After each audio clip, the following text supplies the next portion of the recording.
1851, South Carolina.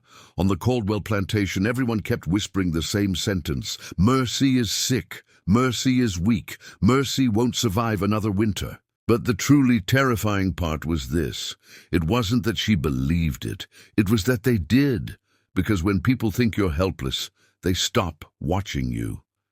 And that was exactly what Mercy wanted. A hidden garden. Roots no one knew existed. A girl who knelt into the soil at night and whispered to plants like they could hear her. Then one morning, the master's 8-year-old daughter falls into a sleep no one can break. A doctor rides in from Charleston, bleeds her, forces medicines, prays over her. But the child stays locked in a coma, like she's trapped on the edge of life.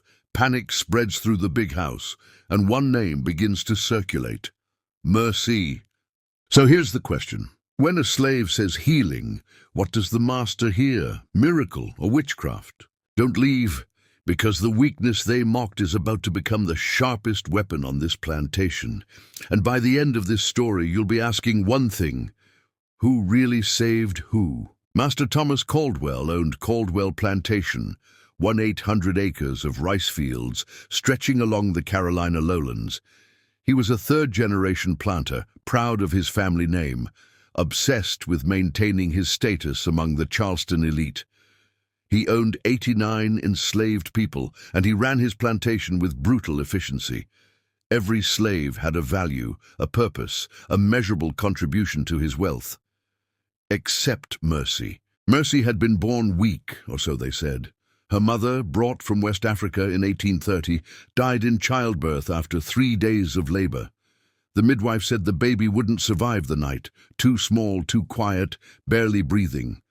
But Mama Esther, the oldest enslaved woman on the plantation, took the infant, wrapped her in cloth soaked in herb water, whispered words in a language no one else understood, and somehow the baby lived. She grew up thin and pale, catching every fever that swept through the quarters, coughing through winters, fainting in summer heat. The overseer, a cruel man named Pike, wanted to sell her off as a child. "She's a waste of resources," he told Master Caldwell. "Feed her for years, get nothing back." But Caldwell had a strange superstition about selling children. His own son had died young, and he believed that getting rid of weak children brought bad luck. So Mercy stayed, assigned to light tasks, mending clothes, collecting eggs, tending the kitchen garden. And that's where she discovered her gift. Before we continue with this incredible story, comment which state you're listening from and subscribe to the channel so you don't miss the next stories. Let's continue. She was 8 years old, working alone in the garden behind the big house when she first heard them. The plants. Not with her ears. Something deeper, more primal. The tomato plant was dying, leaves turning yellow, and as Mercy touched it, she felt its distress like a physical ache in her own chest. Without thinking, she pressed her hands into the soil around its roots, closed her eyes, and listened. The plant told her what it needed. More water, less sun, different soil. She moved it to a shadier spot, added ash from the kitchen fire to the earth, watered it carefully. Within 3 days, the plant revived. Within a week, it was thriving, producing tomatoes bigger and sweeter than any others in the garden. Mama Esther noticed.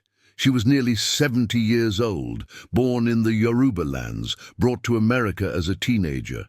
She remembered the old ways, the knowledge that white people called superstition, but which she knew was power. She watched Mercy work with plants, saw how things grew stronger under her touch, saw how the girl seemed to know what each plant needed without being taught. One night, Mama Esther came to the small cabin Mercy shared with 3 other women. She waited until the others were asleep, then pulled Mercy outside. They walked to the edge of the plantation, where wild forest began, where nobody came after dark. "Your mama," Esther said quietly. "She had the gift too, stronger than anyone I ever seen. She could make anything grow, could heal wounds that should have killed people, could talk to the green things like they was her own children, and she passed it to you." "I don't understand," Mercy whispered. "What gift? I just know what the plants need." Esther smiled. Child, what you got is older than these white folks, older than their slavery, older than their churches and their laws. Your people was healers, plant speakers. Your mama told me before she died, said you'd have the power, said I should teach you when the time came. But you got to be careful. White folks fear what they can't control. They call our knowledge witchcraft, say it's devil's work. You use this gift, you got to stay hidden. Let them think you weak, let them think you useless, but learn everything you can. From that night on, Mama Esther taught her how to identify hundreds of plants by touch and smell, how to know which ones healed and which ones harmed, how to combine them in ways that amplified their power, how to listen to what the earth was saying, how to feel the energy moving through living things, how to direct that energy toward healing or protection. Mercy learned that the foxglove could slow a racing heart or stop it completely, depending on the dose. That willow bark eased pain and fever, that certain mushrooms could bring visions or death, that lavender calmed the mind, that rosemary sharpened memory, that St. John's wort lifted dark moods. She learned which roots drew poison from wounds, which leaves stopped bleeding, which flowers brought sleep. But more than that, she learned the deeper art, the listening, the connection, the conversation with the green world that most people had forgotten was possible. She learned that plants weren't just resources to be harvested. They were living beings with their own intelligence, their own purposes, their own power. And when you approached them with respect, when you asked rather than demanded, when you gave back as much as you took, they shared their medicine freely. She created a secret garden deep in the woods, a place where she grew the plants that would raise questions if found near the plantation. Herbs from Africa that Mama Esther had kept alive for decades, plants that shouldn't exist this far north, but thrived under Mercy's care, roots and flowers that had no English names, but which held profound healing power. The other enslaved people began coming to her quietly, secretly. A man with a tooth so rotten he couldn't eat, she gave him clove oil and a poultice that drew out the infection. A woman with a fever that wouldn't break, she made tea from boneset and elderflower that had her sweating it out within hours. A child with worms, she mixed wormwood and garlic into a paste that cleared them in days. She never asked for payment, never drew attention. The people she helped kept her secret. They understood that her gift was dangerous, that if the white folks knew what she could do, they'd either exploit her until she broke or destroy her for being too powerful. And Master Caldwell never suspected. To him, Mercy was still the weak, sickly girl who could barely handle light work, who spent most of her time in the garden because she wasn't strong enough for anything else. He saw what he expected to see, and that blindness was exactly what kept Mercy safe. The years passed. Mercy turned 15, then 17, then 19. Her secret garden grew larger, her knowledge deeper. Mama Esther got older, weaker, but she kept teaching, kept passing on everything she knew, kept preparing Mercy for something neither of them could quite name, but both sensed was coming. Then in October 1851, Sarah Caldwell fell ill. She was 8 years old, the master's only surviving child, doted on and spoiled. She'd been perfectly healthy one morning, playing in the garden, and by evening she was burning with fever, delirious, calling for her mother who'd died 2 years earlier. Dr. Harrison came from Charleston, examined her, prescribed quinine and bloodletting. The fever didn't break. He tried laudanum for the pain, mercury for her bowels, blistering her skin to draw out bad humors. Nothing worked. Sarah grew worse. Her skin turned grey, her eyes sank, her breathing became shallow and irregular. Other doctors came. They tried everything their medical books suggested, purgatives and emetics, cold baths and hot compresses, prayers and patent medicines. Sarah hung on, but barely. After 3 weeks she fell into a deep sleep, and nothing could wake her. She looked like a corpse, barely breathing, her pulse so faint it was hard to find. Master Caldwell was frantic. He'd already lost his wife and son. Sarah was all he had left, his heir, his reason for building this plantation empire. He offered rewards for anyone who could help her, sent riders to Charleston, Savannah, even as far as New York, seeking specialists who might know what was wrong. But nobody could help. The doctors shook their heads, said it was in God's hands now, that the girl would likely die within days. Mama Esther came to Mercy's cabin on the 25th night of Sarah's illness. "Master's desperate," she said quietly. "He asking everyone if they know any remedies, any cures. Someone's going to mention you eventually. Someone's going to say you got away with plants, with healing, and then he's going to come for you." Mercy's stomach clenched with fear. "I can't help her. If I try and she dies, they'll blame me. They'll say I poisoned her, say I'm a witch. They'll hang me. And if she dies, and they find out later you could have helped, what do you think happens then?" Esther countered. "You think they'll forgive you for staying silent? You think they'll let you keep living when the master's child is dead?" "So I'm trapped," Mercy said bitterly. "Help and risk being killed. Don't help and risk being killed." Esther nodded slowly. "That's the world we live in, child. But here's what I know. You got power, real power, the kind that don't come from white folks' permission, the kind that can't be taken away. And maybe, just maybe, this is when you're supposed to use it. Not to save that little white girl, she ain't your responsibility, but to save yourself. Because showing them what you can do, showing them you got value they can't deny, that might be the only way you survive what's coming." That night, Mercy couldn't sleep.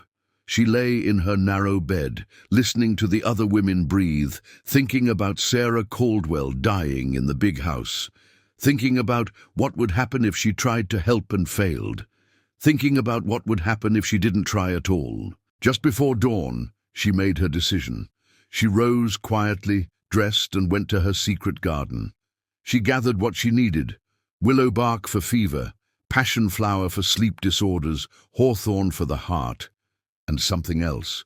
Something she'd never used before, a root that Mama Esther called spirit caller, brought from Africa, kept alive through decades of careful cultivation. A plant that could pull someone back from the edge of death, could wake them from sleeps that shouldn't be broken. It was dangerous. Too much would kill, too little would do nothing. And using it would reveal that she possessed knowledge that no enslaved woman was supposed to have. But Mercy gathered it anyway, prepared a careful tincture and waited. She didn't have to wait long. Just after sunrise, Pike the overseer came storming into the quarters, shouting her name. "Mercy! Master wants you! Now!" Her heart hammered as she followed him to the big house. She'd never been inside before. Enslaved people rarely were, except the house servants. The interior was dark and oppressive, heavy furniture and thick curtains blocking out the morning light. Master Caldwell was in Sarah's room, sitting beside her bed, holding her limp hand. He looked like he'd aged 10 years in 3 weeks, eyes red from lack of sleep, face gaunt, hair disheveled. When Mercy entered, he looked up with desperate hope that made her deeply uncomfortable. "They say you know plants," he said without preamble. "They say you can make things grow that shouldn't grow, can cure ailments that doctors can't touch. Is it true?" Mercy hesitated. This was the moment where she either confirmed her power and accepted the consequences, or denied it and hoped they wouldn't kill her for refusing to help. She looked at Sarah. The girl was skeletal, her breathing so shallow it barely moved her chest. Her skin had a greyish tinge that meant death was close. And despite everything, despite the injustice of being enslaved by this child's father, despite the beatings and humiliation and theft of her life, Mercy couldn't help the instinctive healer's response. She saw someone suffering, and she wanted to fix it. "I know some things," she said carefully. "My mama taught me before she died, and Mama Esther taught me more. I can try to help Miss Sarah, but I can't promise anything. Whatever she has, it's strong. It might be too late." "Just try," Caldwell said, his voice breaking. "Please, I'll give you anything, your freedom, money, anything you want. Just save my daughter." Mercy didn't believe him. White men made promises when they were desperate that disappeared the moment the crisis passed. but she nodded anyway. "I'll need privacy, and I'll need you to trust me, not question what I do. Can you do that?" Caldwell hesitated, then nodded. "Whatever you need." He left the room. Mercy was alone with the dying child. She approached the bed slowly, placed her hand on Sarah's forehead. The girl was burning with fever, but it was a strange fever. It came in waves, hot, then cold, then hot again. Mercy listened, the way Mama Esther had taught her, not with her ears, but with something deeper. She felt Sarah's energy, weak and flickering like a candle about to go out. She felt something else too, something dark and foreign wrapped around the girl's spirit, pulling her down into sleep that felt more like drowning. This wasn't a natural illness. This was something else, something that had attached itself to Sarah and was slowly consuming her life force. Mercy had never dealt with anything like this before, but she remembered stories Mama Esther had told about spirit sickness, about entities that fed on the living, about how to fight them using plant medicine and old prayers. She worked quickly. First, she made Sarah drink the tincture she'd prepared, just 3 drops, no more. Then she crushed fresh lavender and rosemary, made a compress, placed it on Sarah's chest. She lit dried sage, let the smoke fill the room, speaking words her mother had taught her in a language she didn't fully understand, but which felt right, felt powerful. She worked for hours, monitoring Sarah's breathing, adjusting the herbs, speaking the old words, and slowly, gradually, she felt something shift. The dark presence that had been wrapped around Sarah began to loosen, to pull back. The girl's breathing deepened, her color improved slightly. But Mercy was exhausted. This kind of healing took more than knowledge. It took her own life force, her own energy. She felt it draining out of her with each prayer, each application of herbs, each moment of connection with the child's failing body. Just when she thought she couldn't continue, couldn't give any more, Sarah's eyes opened. They were glassy, unfocused, but they were open. The child looked around the room, confused, then focused on Mercy. "Who are you?" she whispered. "Someone who's helping you," Mercy said softly. "You've been very sick, but you're going to be okay now. Just rest." Sarah's eyes closed again, but this time it was natural sleep, not the death-like coma she'd been trapped in. Her breathing was steady, her pulse stronger. The fever was breaking. Mercy sat back, utterly depleted. She'd done it. She'd pulled Sarah back from death's edge, and in doing so, she'd revealed herself completely. Master Caldwell would know now that she possessed real power, real knowledge. The question was, what would he do with that information? The answer came sooner than she expected. The door burst open an hour later. Master Caldwell rushed in, Dr. Harrison right behind him. They froze when they saw Sarah sitting up in bed, drinking water, color returning to her cheeks. The doctor's mouth fell open. He'd pronounced her beyond hope just that morning, had told Caldwell to prepare for a funeral. "Ow!" Harrison stammered, approaching the bed, checking Sarah's pulse, her eyes, her breathing. "This is impossible. She was dying. Her organs were shutting down. No medicine could—" He turned to Mercy, eyes narrowing with suspicion. "What did you give her?" Mercy stood slowly, her legs shaking from exhaustion. "Herbs, willow bark for fever, passion flower for sleep, hawthorn for her heart, and prayers." "Prayers?" Harrison's voice dripped with contempt. "You expect me to believe that savage superstition cured what proper medicine could not?"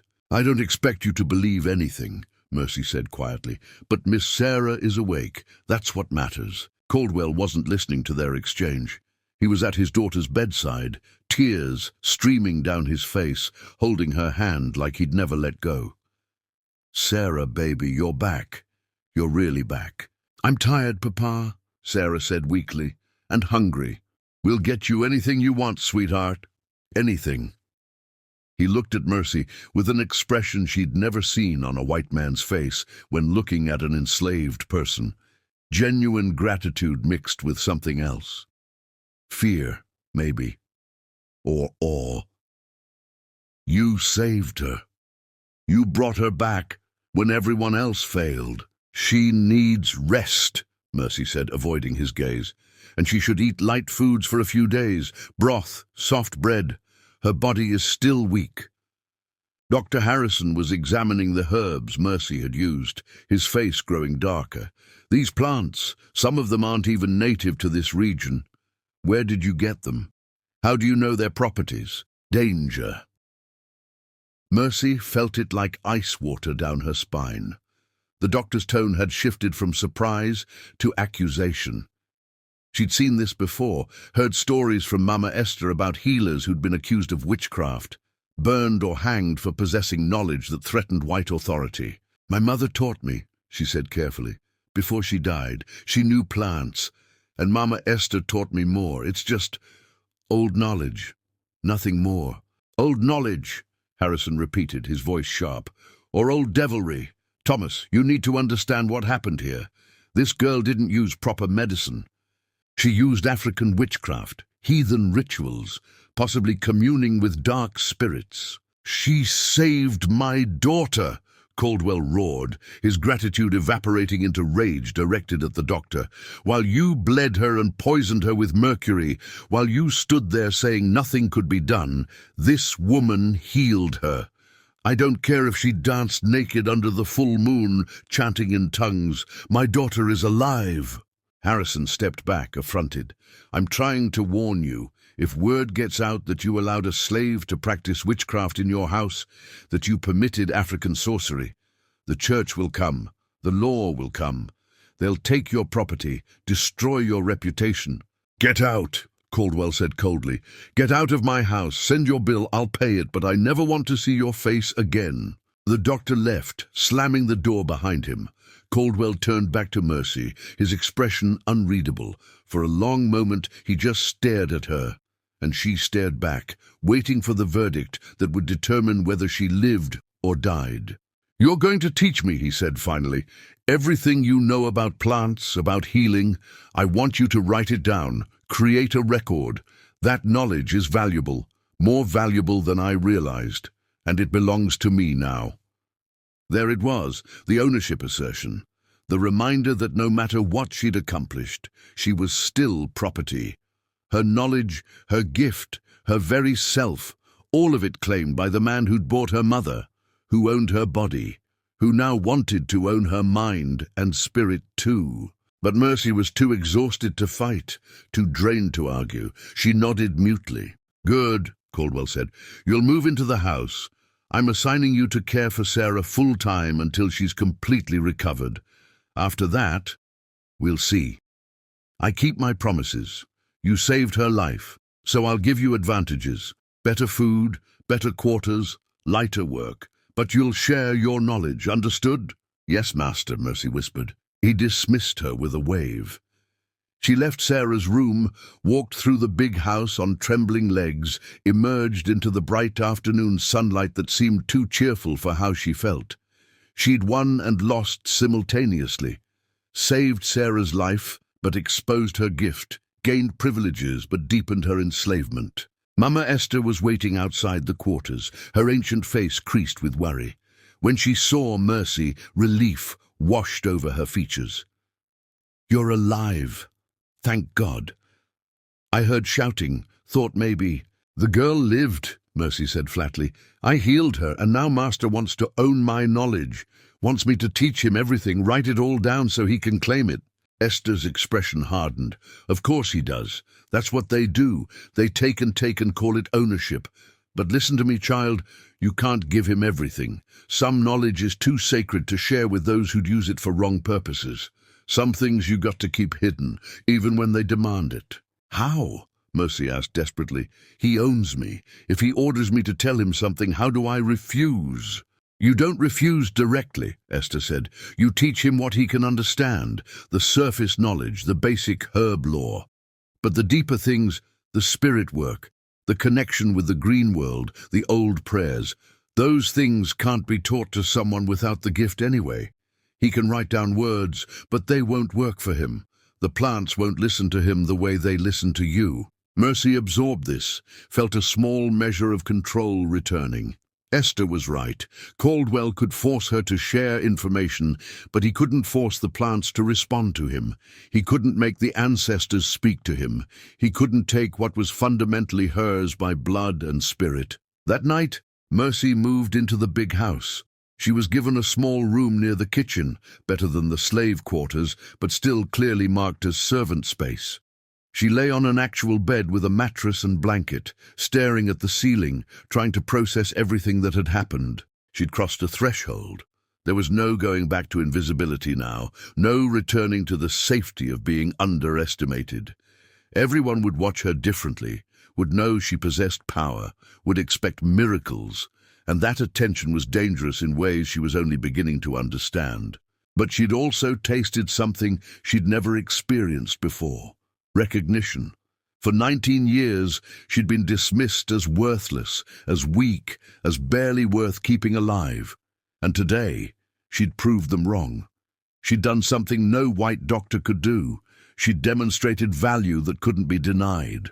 The question was, would that recognition save her or destroy her? The answer began revealing itself over the following weeks. Sarah recovered quickly under Mercy's care. Within a week, she was eating normally, walking around her room, asking questions in the bright, curious way of healthy children. Within 2 weeks, she was back to her regular activities, showing no signs of the illness that had nearly killed her. Master Caldwell kept his word about privileges. Mercy received new clothes, proper shoes, food from the house kitchen instead of the slave rations. She was exempted from field work, from the brutal labor that broke bodies and spirits. Other enslaved people looked at her with mixture of envy and fear, grateful for her healing skills, but worried about the attention she was drawing. And Caldwell began his lessons. Every afternoon, he'd summon Mercy to his study, demand she explain various plants and their properties. He had paper and ink ready, wrote down everything she said, creating a detailed herbal manual. Mercy taught him what Mama Esther had advised, the surface knowledge. She explained which plants reduced fever, which stopped bleeding, which eased pain. She described preparation methods, dosages, applications. She gave him information that any skilled herbalist might know, carefully omitting the deeper knowledge, the spiritual aspects, the connection work that made the real magic happen. Caldwell filled notebook after notebook, believing he was capturing her expertise. But Mercy knew the truth. He was collecting data without understanding. Like a man copying a poem in a language he didn't speak, he had the words, but not the meaning. Meanwhile, Dr. Harrison hadn't stayed quiet. Word spread through Charleston society about the miracle healing at Caldwell Plantation, about the slave girl who'd cured what no trained physician could touch. Some were fascinated, others were outraged. The church began making inquiries, asking questions about African practices, about possible witchcraft. Reverend Matthews came to the plantation in late November, a thin man with hard eyes and a Bible he wielded like a weapon. He demanded to see Mercy, to examine her methods, to determine whether her healing came from God or the devil. Master Caldwell met him at the door, his face set in stubborn lines. "My daughter was dying. This girl saved her. That's all you need to know." "Thomas, you're risking your immortal soul," Matthews said severely. "If this woman is practicing African sorcery, if she's invoking pagan spirits, you're allowing sin into your home. The Bible is clear about witchcraft. Thou shalt not suffer a witch to live." "She's not a witch," Caldwell said flatly. "She's an herbalist. She knows plants. That's not sorcery, that's knowledge." "Knowledge gained how?" Matthews pressed. "From whom? These people bring their heathen practices from Africa, their demon worship, their dark rituals. How do you know she didn't make a pact with Satan himself to heal your child? How do you know what price will be demanded later?" Mercy, listening from the hallway, felt cold fear settling into her bones. This was exactly what she'd been afraid of. The religious persecution, the accusations that turned healing into heresy, that transformed knowledge into crime. But Caldwell stood firm.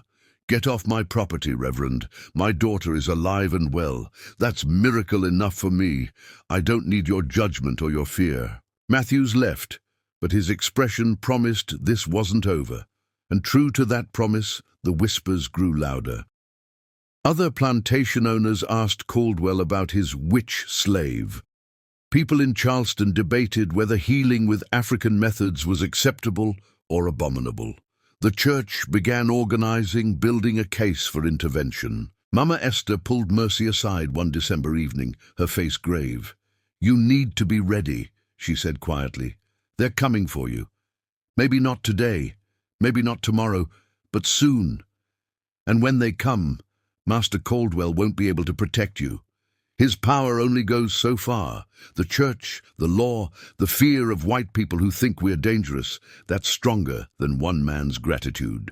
"What can I do?" Mercy asked, feeling trapped. "I can't run. They'd catch me within a day. I can't hide my knowledge anymore. They've seen what I can do." "You prepare," Esther said.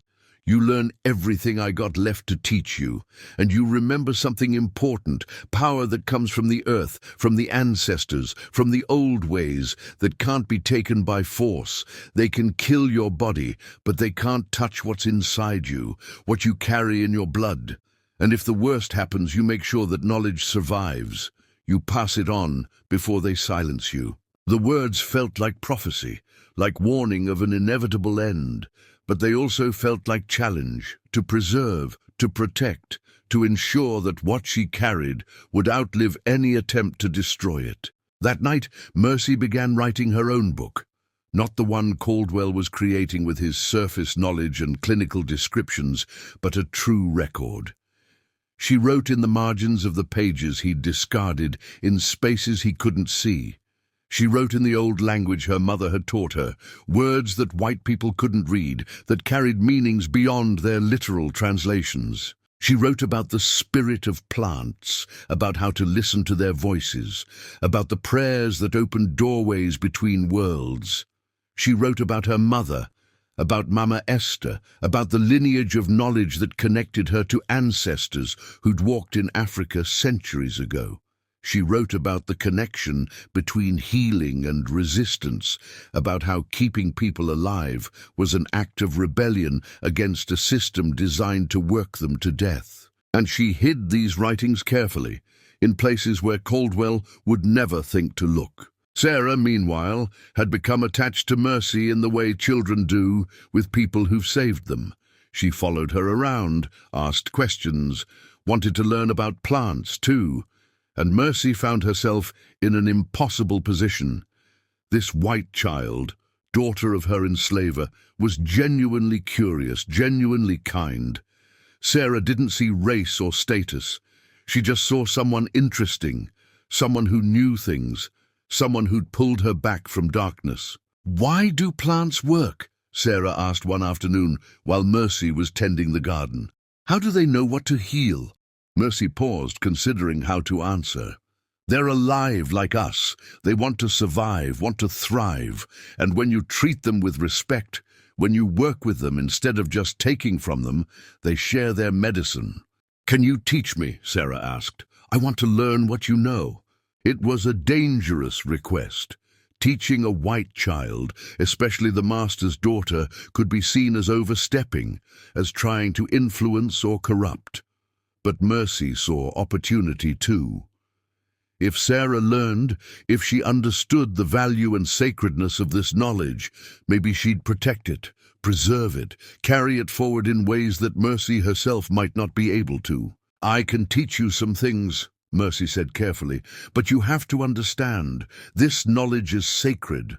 It comes from people who your father owns, people whose freedom he's stolen. Learning from us means respecting us, honoring where this wisdom came from. Can you do that?" Sarah, 8 years old and earnest, nodded solemnly. "I'll respect it, I promise." And so Mercy began teaching, carefully, subtly, planting seeds of understanding in this child's mind that might bloom into something important years later. But time was running out. Reverend Matthews wasn't giving up. He gathered support from other churches, from plantation owners who feared slave knowledge, from politicians who saw opportunity in persecution. By January 1852, they'd built enough momentum to force action. The sheriff came to Caldwell Plantation on a cold morning, accompanied by Reverend Matthews and a crowd of townspeople. They had a warrant, signed by a judge, authorizing them to examine Mercy for signs of witchcraft, to confiscate any materials related to African sorcery, to detain her for trial if evidence was found. Master Caldwell tried to stop them, argued that this was his property, his business, his right to manage his own slaves. But the law was clear. Suspicion of witchcraft superseded property rights. They could take her, and there was nothing he could legally do to prevent it. Mercy stood in the garden, her hands covered in soil, watching them approach. She felt strangely calm. This moment had been coming since the day she'd healed Sarah, maybe since the day she'd first heard plants speak. Power always attracted persecution. Knowledge always threatened those who preferred ignorance. Mama Esther appeared beside her, moving fast despite her age. She pressed something into Mercy's hand, a small pouch, leather worn soft with age. "Your mother's," she whispered. "Seeds from Africa, plants that ain't supposed to exist here. You keep them safe. No matter what happens, you keep them safe. They're proof that we survive, that we carry home with us even when they steal our bodies." Mercy closed her fingers around the pouch, felt the tiny, hard shapes of seeds within, life compressed, waiting for the right conditions to burst forth. A perfect metaphor for everything she was, everything she carried. The sheriff was a heavy-set man named Dawson, and he looked uncomfortable with his task. He'd known Caldwell for years, probably owed him favors, but law was law, and a judge's warrant couldn't be ignored. "Miss Mercy," he said, using the respectful title awkwardly, as if unsure whether a slave deserved it. "You need to come with us. There's been accusations of witchcraft, of using ungodly methods. You'll be examined, questioned. If you cooperate, this will go easier." "Cooperate with what?" Caldwell demanded, stepping between them. "With a witch trial? This is 1852, not Salem in the 1600s. You can't seriously believe—" "What I believe doesn't matter," Dawson interrupted. "What matters is the law. And the law says when multiple citizens accuse someone of witchcraft, there must be an investigation. Thomas, I'm sorry, but I have to take her." Reverend Matthews stepped forward, his face alight with righteous conviction. "The girl will be examined by the church authorities. If she's innocent, she has nothing to fear. But if she's been consorting with demons, using African magic, invoking pagan spirits, then justice will be served." Mercy felt the weight of the seeds in her hand, felt the presence of everyone watching, the white crowd eager for spectacle, the enslaved people gathered at a distance in horrified silence, Sarah crying on the porch, Mama Esther standing strong beside her. And she made a decision. "I'll go with you," she said quietly, "but first I need to collect my things, my medicines, my notebooks. If you're going to examine my work, you should see all of it." Dawson looked relieved that she wasn't resisting. "You have 5 minutes." Mercy walked to her small room in the big house, aware of the sheriff following at a distance to make sure she didn't run. She gathered the notebooks Caldwell had made her create, the basic herbal references that contained nothing dangerous.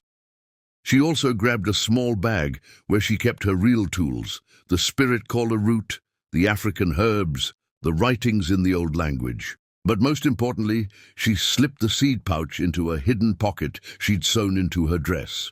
Whatever else they took from her, they wouldn't get these. Her mother's legacy, Mama Esther's gift, the proof that her people could survive anything, that would stay with her. She returned to find the crowd had grown larger. Word had spread fast, and people had come from neighboring plantations to witness the witch's arrest.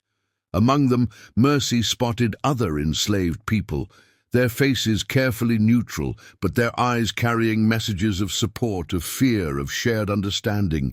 As Dawson led her toward the wagon, Sarah broke free from her nurse and ran forward. "Don't take her. She saved my life. She's not a witch. She's a healer." Reverend Matthews looked down at the child with something like pity. The devil can heal to deceive, child. He can perform miracles to lead the faithful astray. That's what makes witchcraft so dangerous. It mimics God's work while serving darkness. "That's not true!" Sarah shouted, tears streaming down her face. She turned to her father. "Papa, stop them! You can't let them take her!" Caldwell's face was anguished. "I'm sorry, baby, I can't. The law—" "Then the law is wrong!" Sarah screamed. Mercy caught the child's eyes, shook her head slightly. "Don't fight this," she tried to communicate silently. "Don't make it worse. Remember what I taught you. Keep the knowledge safe." Sarah seemed to understand. She stopped struggling, but her face showed betrayal, not of Mercy, but of the world, of the system, of the adults who claimed to protect children, but who were allowing this injustice. They put Mercy in the wagon. As it rolled away from Caldwell Plantation, she looked back once. She saw Mama Esther standing tall, one hand raised in a gesture that meant strength, that meant survive, that meant the ancestors are with you. She saw Sarah still crying on the porch. She saw the enslaved people watching in silent witness. And she felt something shift inside her, a decision crystallizing, a path becoming clear. If they were going to call her a witch anyway, if they were going to persecute her for her knowledge, regardless of how she used it, then she might as well embrace the full extent of her power, might as well stop hiding, stop diminishing herself to make them comfortable. The trial was set for 3 days later, to be held in the Charleston courthouse. They kept Mercy in a cell underneath the building, a small stone room with a single barred window.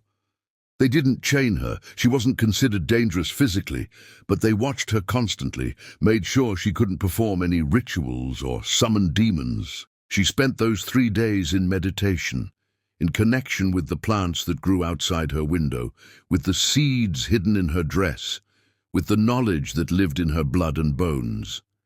She didn't pray to the Christian God they wanted her to worship.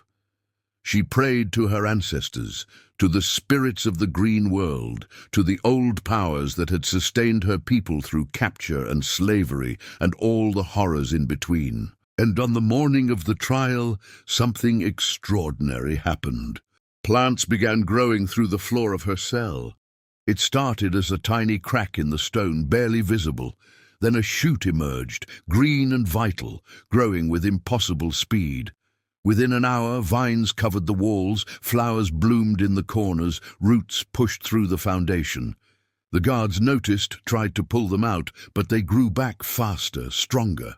"Witchcraft!" one guard shouted, backing away from the cell. "She's doing witchcraft!" But Mercy wasn't doing anything. She was sitting quietly, hands folded in her lap, watching the plants with calm recognition. They were responding to her, yes, but not because she was controlling them. They were protecting her, recognizing one of their own, refusing to let her be held in a place of stone and death. By the time the trial began, the cell was a garden. Flowers bloomed impossibly in the darkness, vines covered the bars, the air smelled of earth and growth. The guards were terrified, convinced they were witnessing demonic power. They brought Mercy up to the courtroom in chains now, suddenly afraid of what she might do. The room was packed. Plantation owners, church officials, curious townspeople, even a few journalists from the Charleston papers. This was going to be a spectacle, a public declaration of power, a reminder that white Christian authority would not tolerate African practices. Judge Reynolds presided, a severe man in his 60s with deep-set eyes and a reputation for harsh sentences. Reverend Matthews presented the case, calling witnesses who testified to Mercy's unnatural healing abilities, her use of foreign plants, her speaking in unknown languages, her violation of natural law by making a dying child live. Through it all, Mercy sat silent, letting them construct their narrative. She watched the faces in the crowd, saw the mix of fear and fascination, saw other enslaved people who'd been brought by their owners to witness the consequences of stepping out of place. Finally, Judge Reynolds asked her directly, "Do you deny the charges of witchcraft?" Mercy stood. Her chains rattled, but her voice was steady. I deny nothing. I am a healer. I know plants, how they grow, how they cure, how they sustain life. That knowledge came from my mother, from her mother, from ancestors who understood the green world better than any of you ever will. If you call that witchcraft, then I'm guilty. But what I practice isn't evil. It's survival. It's resistance. It's refusing to let your system kill us without fighting back. A shocked silence filled the courtroom. Enslaved people didn't speak like this, didn't claim their knowledge openly, didn't challenge white authority with such directness. Reynolds' face darkened. Your arrogance confirms your guilt. You admit to practicing African sorcery, to using methods that violate Christian law. I admit to nothing, except being born with a gift you fear because you can't control it, Mercy interrupted. And that was when she felt it. The seeds in her pocket growing warm, responding to her defiance, to her acceptance of her power, to her refusal to diminish herself anymore. The plants in her cell weren't the only ones responding. Through the courthouse windows, vines began creeping in. "Thomas, sit down," Reynolds ordered. But his authority was crumbling. Plants were taking over his courtroom, and everyone could see that no human law could stop them. Mama Esther pushed through the crowd, moving with purpose despite her age. She reached Mercy, placed wrinkled hands on her shoulders. "Child," she said quietly, though her voice somehow carried through the room, "you got a choice now. You can let them destroy you to prove they still got power, or you can survive. Your mama didn't give you that gift to watch you die in some white man's courtroom. She gave it to you so you could live, so you could pass it on." The floating seeds descended, settled into Mercy's palms. They were warm, alive, full of potential. And she understood what Mama Esther was saying. This display of power was impressive, but it wouldn't save her. If anything, it had sealed her fate. They'd never let her live now, never let her remain in Charleston after this public demonstration of what they feared most. She had to choose. Martyrdom or escape, death or survival, ending or continuation. She chose life. The vines that had been holding the guards in place suddenly grew thicker, created a barrier between Mercy and the courtroom. The windows shattered outward, not inward, carefully avoiding injury, creating an exit. And Mercy ran. She ran through the courthouse, plants clearing a path for her. She burst out into the Charleston streets with guards and angry citizens behind her, but the trees bent down, created obstacles, slowed pursuit. She ran toward the harbor, toward the smell of salt water and ships, toward the one route of escape that might work. A ship was preparing to depart, a merchant vessel bound for Philadelphia. Mercy didn't hesitate. She leapt aboard as it pulled away from the dock, vines reaching out from the shore to pull her safely over the gap. She landed on deck, chains still on her wrists, breathing hard, surrounded by shocked sailors. The captain, a weathered man with grey beard, stared at her. "What the hell?" "She's a runaway!" someone shouted from the dock. "Stop that ship! She's escaped property!" But the ship was already in deep water, sails catching wind. The captain looked from Mercy to the receding shore, making a calculation. If he turned back, he'd lose time and cargo. If he went forward, he'd be harboring a fugitive. Mercy met his eyes. "Please," she said simply, "I'm not asking for charity. I can work. I have knowledge that's valuable. But if you send me back, they'll kill me. Not because I've done anything wrong, but because they're afraid of what I know." The captain studied her for a long moment. Finally, he gestured to one of his crew. "Get those chains off her, and find her something to eat. We'll sort out the rest when we reach Philadelphia." The voyage north took 6 days. Mercy stayed mostly below deck, helping the ship's cook, learning about life at sea, processing everything that had happened. She'd escaped slavery, but she'd left behind everyone she knew: Mama Esther, Sarah, the other enslaved people at Caldwell Plantation. She'd left her secret garden, her hidden writings, the life she'd built even within the constraints of bondage. But she'd kept the seeds, and that meant she could start again. Philadelphia was cold when they arrived, snow on the ground, a sharp wind off the Delaware River. The captain pointed her toward the Society of Friends meeting house. "Quakers," he said. They help runaways. They'll get you somewhere safe, help you start over. Mercy thanked him, walked into a free city for the first time in her life. The streets were crowded, and she saw black people walking freely, working jobs, living lives that didn't belong to white owners. It was overwhelming and wonderful and terrifying all at once. The Quakers did help. They provided her with a place to stay, helped her find work as a midwife and herbalist in Philadelphia's free black community. And slowly, carefully, she began rebuilding. She planted the seeds her mother had carried from Africa, created a new garden where old knowledge could grow in free soil. But she never forgot where she came from, who she'd left behind. She became part of the Underground Railroad, using her knowledge of plants to help other runaways, creating medicines for the sick, teaching them which plants could hide their scent from bloodhounds, which roots could sustain them on long journeys north. Years passed, the Civil War came, slavery ended, at least legally, and in 1866 Mercy received a letter. It was from Sarah Caldwell, now 22 years old.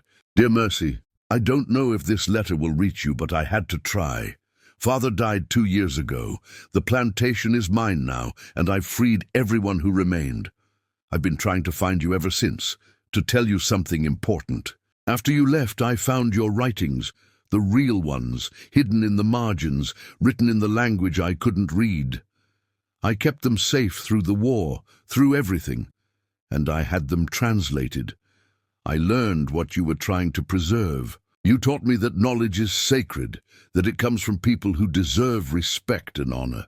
I've spent the last 4 years learning everything I can about the plants you wrote about, growing them, understanding them.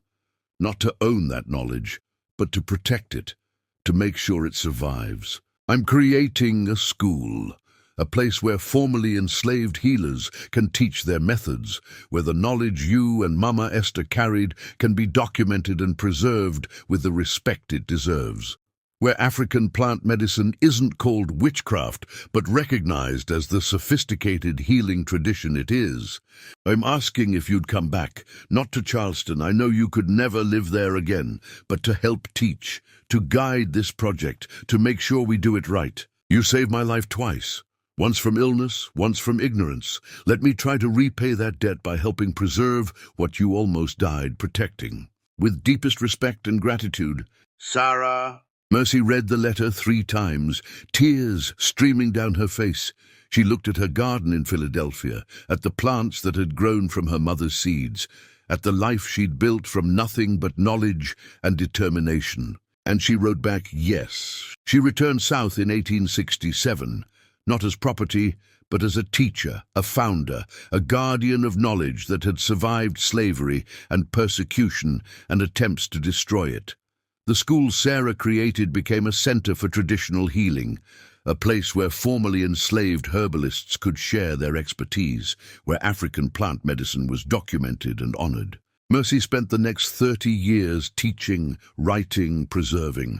She trained hundreds of healers, documented thousands of plants, created a library of knowledge that white science had dismissed as superstition, but which she proved was sophisticated, effective, and sacred. She never married, never had children of her own, but she had students who became like children, who carried forward what she taught, who understood that healing was more than medicine. It was resistance, was survival, was refusing to let oppression kill the knowledge that sustained communities. She died in 1897 at age 65, surrounded by her students. Her last words were about the seeds. Keep planting, she whispered, keep growing, keep remembering that what grows from love and knowledge can never truly die. They buried her in a garden she'd created, a place where African plants grew alongside American ones, where the old knowledge and the new intertwined. And over her grave, they planted a tree from a seed she'd carried from Africa, a tree that had no business growing in Carolina soil, but which thrived anyway, fed by the power of heritage and memory and absolute refusal to be destroyed. That tree still stands today. Scientists can't explain how it survives, how it produces flowers that shouldn't bloom in this climate, how it seems to heal the soil around it. They call it an anomaly, a genetic quirk, a mystery. But those who know the story understand. It's not a mystery, it's a testament. It's proof that what they called witchcraft was actually wisdom, that what they feared was actually power, that the woman they tried to destroy became instead a force that changed the world. Mercy's story spread through communities of healers, was whispered in gardens, was passed down through generations. And every time someone plants seeds saved from their ancestors, every time someone uses plant medicine to heal when doctors fail, every time knowledge is preserved despite attempts to erase it, that's Mercy's legacy continuing, growing, refusing to die. Because that's the truth they never wanted to admit, that the power they called unnatural was actually the most natural thing in the world. That the knowledge they tried to suppress was actually humanity's oldest wisdom. That the woman they called a witch was actually a guardian, a teacher, a bridge between worlds. They tried to chain her, tried to judge her, tried to destroy her for refusing to be less than she was, but she chose survival, chose to protect the seeds, to preserve the knowledge, to pass forward what her mother and grandmother and countless ancestors had carried through unimaginable hardship. And in choosing survival, in choosing to keep growing despite everything designed to make her wither, she became exactly what they feared most: unstoppable, undeniable, eternal. Not because she had supernatural powers, though the plants responded to her in ways that seemed like magic, but because she understood something fundamental. That knowledge rooted in love and respect for the living world, knowledge passed from mother to daughter through generations of struggle, knowledge that sustains rather than exploits. That kind of knowledge has power that no law can eliminate, that no persecution can destroy, that no amount of fear can suppress. They called her sickly. They called her weak. They called her a witch when she proved them wrong. But what she really was a healer, a teacher, a keeper of sacred knowledge, a woman who refused to let her people's wisdom die with her. And every seed planted in love, every healing accomplished with plant medicine, every time someone honors the knowledge that came from enslaved ancestors who preserved it at tremendous cost, that's Mercy still growing, still healing, still teaching us that survival is an act of power, that preservation is an act of revolution, that refusing to forget where you came from is the most radical thing you can do. That tree still stands today. Scientists can't explain how it survives, how it produces flowers that shouldn't bloom in this climate, how it seems to heal the soil around it. They call it an anomaly, a genetic quirk, a mystery. But those who know the story understand. It's not a mystery, it's a testament. It's proof that what they called witchcraft was actually wisdom, that what they feared was actually power, that the woman they tried to destroy became instead a force that changed the world. Mercy's story spread through communities of healers, was whispered in gardens, was passed down through generations. And every time someone plants seeds saved from their ancestors, every time someone uses plant medicine to heal when doctors fail, every time knowledge is preserved despite attempts to erase it, that's Mercy's legacy continuing, growing, refusing to die. Because that's the truth they never wanted to admit, that the power they called unnatural was actually the most natural thing in the world. That the knowledge they tried to suppress was actually humanity's oldest wisdom. That the woman they called a witch was actually a guardian, a teacher, a bridge between worlds. They tried to chain her, tried to judge her, tried to destroy her for refusing to be less than she was, but she chose survival, chose to protect the seeds, to preserve the knowledge, to pass forward what her mother and grandmother and countless ancestors had carried through unimaginable hardship. And in choosing survival, in choosing to keep growing despite everything designed to make her wither, she became exactly what they feared most: unstoppable, undeniable, eternal. Not because she had supernatural powers, though the plants responded to her in ways that seemed like magic, but because she understood something fundamental: That knowledge rooted in love and respect for the living world, knowledge passed from mother to daughter through generations of struggle, knowledge that sustains rather than exploits. That kind of knowledge has power that no law can eliminate, that no persecution can destroy, that no amount of fear can suppress. They called her sickly. They called her weak. They called her a witch when she proved them wrong. But what she really was a healer, a teacher, a keeper of sacred knowledge, a woman who refused to let her people's wisdom die with her.